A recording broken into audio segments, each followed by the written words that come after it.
أهلا وسهلا.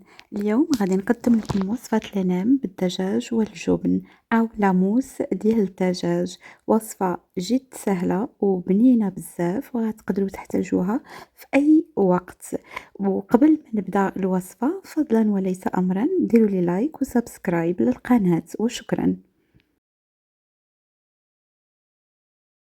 في مقلاة غادي نوضعوا الدجاج، ثوم، بصل، ونضيفوا ليه التوابل سكينجبير والابزار والملح والزيت الزيتون وورق الرند. نخليوه يتشحر على عافية مهيلة.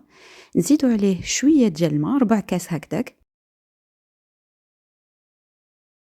ونخليوه يطيب. غادي نسكترو الدجاج والبصل اللي تشحر من بعد.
وغادي نطحنوا الدجاج ديالنا ونضيفوا له هذيك التغميره ديال البصله.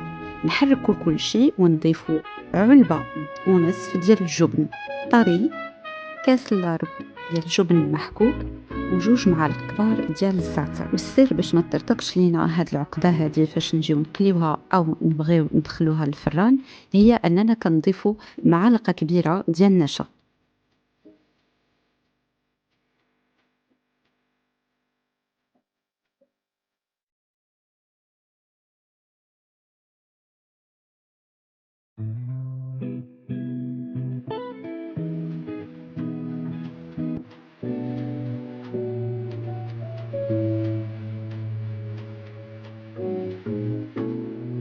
كنطويو العنب ديالنا على هذا الشكل وكنطيبوهم على نار كنأكد تكون متوسطه.